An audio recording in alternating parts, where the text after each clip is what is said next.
Investigating officer ఎవరైతే ఉందో వారిని కలిసి హైకోర్టులో తర్వాత 2 విషయాలు అడిగినారు. మీకు తెలిసిన విషయాలు చెప్పండి, తర్వాత డాక్యుమెంట్స్ ఇవ్వండి. డాక్యుమెంట్స్ అన్నీ కూడా గవర్నమెంట్తో ఉంటాయి. తన దగ్గర ఎందుకు డాక్యుమెంట్లు ఉంటాయి? ఆ రెస్పాన్స్ సంబంధించిన అన్ని డాక్యుమెంట్లు గవర్నమెంట్ దగ్గర అవైలబుల్గా ఉన్నాయి. సో వాటిని అవి మీ దగ్గరే ఉన్నాయి, మీరు గవర్నమెంట్ దగ్గర నుంచి తీసుకోండి అనేది ఒకటి. తర్వాత ఇంకొకటి ఏంటంటే కోర్టులో కేసు పెండింగ్ ఉన్నది, రిజర్వ్ అయినది. పెండింగ్ అంటే ఆర్గ్యుమెంట్స్ కూడా కంప్లీట్ అయిపోయి జడ్జిమెంట్ రిజర్వ్ అయింది. ఈ జడ్జిమెంట్ వచ్చేదాకా మీరు దీన్ని వాయిదా వేయండి. ఎందుకనంటే సబ్సిడీస్ అయి ఉన్న దాంట్లో ఆల్రెడీ ఆర్గ్యుమెంట్స్ అన్నీ కూడా చెప్పినాము. మా స్టాండ్ మొత్తం కూడా కోర్టులో చెప్పడం జరిగింది. ఏసీపీ వాళ్ళ స్టాండ్ కూడా వాళ్ళు చెప్పినారు. ఆ జడ్జిమెంట్ వచ్చేదాకా మీరు ఓపిక పట్టి మాకు అంత టైం ఇవ్వండి అని ఒక లెటర్ విచారణ చేసుకోవచ్చు. వినండి. ఈ లెటర్ సబ్మిట్ చేయడం జరిగింది. ఈ సబ్మిట్ చేయడానికి ఇది కలిసి సబ్మిట్ చేసేదానికోసము మేము వచ్చాము. తర్వాత అడ్వకేట్ సహాయకుడిగా రావడం అనేది ఫండమెంటల్ రైట్. అక్యూజ్డ్కి అడ్వకేట్ సహాయకుడిగా పోలీస్ స్టేషన్లో రికార్డ్ అయ్యే ఏదైనా సరే అసిస్టెన్స్, అడ్వకేట్ అసిస్టెన్స్ అనేది చాలా ఇంపార్టెంట్. అది ఫండమెంటల్ రైట్, రాజ్యాంగం ప్రసాదించిన హక్కు. ఆర్టికల్ 21 కింద రాజ్యాంగం ప్రసాదించిన హక్కు. ఫెయిర్ ట్రయల్, ఫెయిర్ ఇన్వెస్టిగేషన్ అనేది రాజ్యాంగం యొక్క హక్కు. ఆ హక్కును కూడా కాలదనే పద్ధతుల్లో మీరు అడ్వకేట్లను తీసుకురావద్దు అని అనండి. మరి అడ్వకేట్లను తీసుకురాకుండా నేను రాను ఎందుకు అని అంటే, ఈ మధ్యన ఒక ఇన్సిడెంట్ జరిగింది. పట్నం మహేందర్ రెడ్డి గారు మాజీ ఎమ్మెల్యే, మాజీ ఎమ్మెల్సీ, వారిని బజార్లో ప్లేన్ క్లోత్స్లో ఉన్న పోలీసులు అరెస్ట్ చేసి తీసుకొని పోయి అతను ఒక్క ప్రశ్న కూడా అడగకుండా అతను ఏదో కన్ఫెషన్ ఇచ్చినాడని మొత్తం అవాస్తవాలన్నీ కూడా రాసి ఆ కన్ఫెషన్ ఆయన ఇచ్చినాడని చెప్పి కోర్టులో వేసినారు. చివరికి ఏం చేయాల్సి వచ్చింది? అందులో కేటీఆర్ గారి పేరు చెప్పి ఆ కన్ఫెషన్ తయారు చేసి ఒకటి ఫ్యాబ్రికేట్ చేసి కోర్టులో వేస్తే చివరికి ఆయన అది చూసుకొని నేను అసలు కన్ఫెషన్ ఇవ్వలేదు, నన్ను స్టేట్మెంటే తీసుకోలేదు అని అతను మళ్ళీ కోర్టు దగ్గర ఒక అఫిడవిట్ ఇచ్చి దాన్ని ఆ కన్ఫెషన్ని డ్రాప్ చేయించినది. ఆ సోకాల్డ్ ఫేక్ కన్ఫెషన్ ఏదైతుందో దాన్ని డ్రాప్ చేయమని పిటిషన్ వేయాల్సిన పరిస్థితి ఏర్పడింది. ఇవాళ అది జరగకూడదని ఏమున్నది? లోపలికి పోకుండా వస్తే అది ఏసీపీ విచారణకు అగెన్స్ట్ కదా? కాదు, అడ్వకేట్ వెళ్ళొచ్చు. కోర్టులో అనేక సందర్భాలలో ఇట్లా రిఫ్యూజ్ చేసినప్పుడు మేము కోర్టుకు పోయి డైరెక్షన్స్ తీసుకొని అడ్వకేట్ అసిస్టెన్స్ విచారణ సందర్భంలో ఉన్నది. ఎందుకనంటే ఒత్తిడి చేయకూడదు, తర్వాత లేనిది రాయకూడదు, తను చెప్పంది కూడా చెప్పినట్టుగా రాయకూడదు. వీటన్నిటికీ అడ్వకేట్ అసిస్టెన్స్ అవసరం. విచారణకి పోయి కోఆపరేట్ చేయడానికే కదా మేము వచ్చింది ఇక్కడికి. వాట్ నెక్స్ట్ అనేది వాళ్ళు చెప్పాలా. వాట్ నెక్స్ట్ అనేది ఇప్పుడు మేము ఇవ్వాల్సిన లెటర్ మేము ఇచ్చినాము.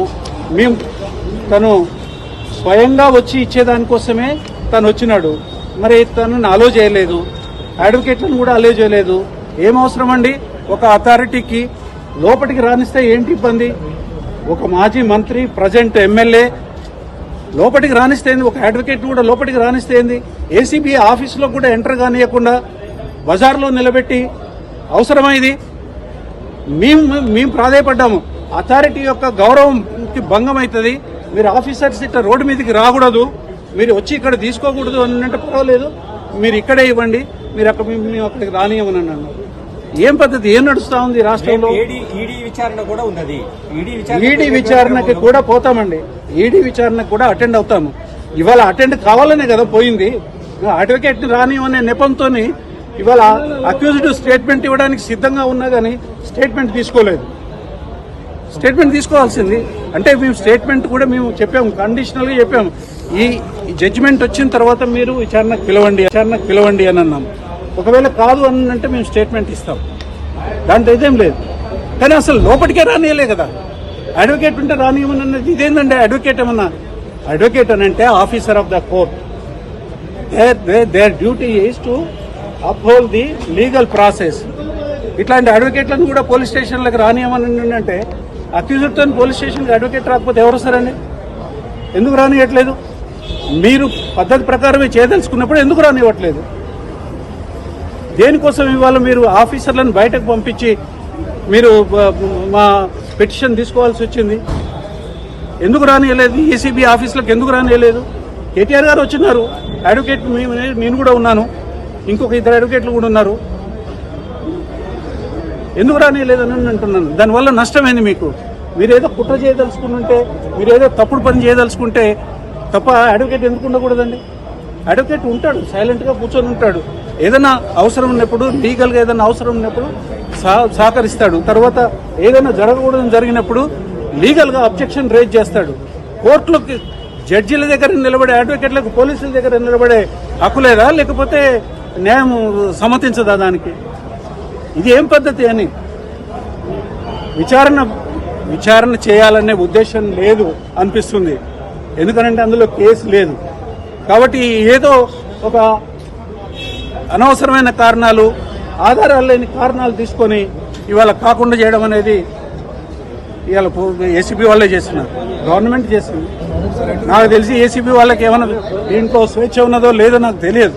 ఎందుకంటే ఒకటే ఫోన్లు మాట్లాడుతూ ఉన్నారు, అక్కడ ఆపేసేసి ఫోన్ మాట్లాడుతూ ఎవరితో మాట్లాడుతున్నారు ఫోన్లో? అవసరమేముంది? అరే ఒక మాజీ మంత్రి తర్వాత ఇవాళ ఎమ్మెల్యే చట్టసభలలో చట్టాలు చేసే అతను తన మీద నోటీస్ ఉన్నది. ఆయన తనతో పాటు ఒక అడ్వకేట్ను తీసుకొని హక్కు అండి, అడ్వకేట్ అనేది హక్కు, advocate assistance is right, fundamental right. తీసుకొని వస్తే మీ అడ్వకేట్ ఉన్నాడు కాబట్టి నేను లోపలికి రాని అంటే దీని వెనకాల ఉద్దేశాలు తప్పనిసరిగా ఇదేదో ఒక డ్రామా ప్రహసనం లాగా చేయాలనే ఉద్దేశమే తప్ప ఒక పద్ధతి ప్రకారం ఏమన్నా ఉంటే విచారణ చేయాలనే కోరిక ఏజెన్సీకి ఉన్నట్టుగా మాత్రం కనిపించట్లేదు.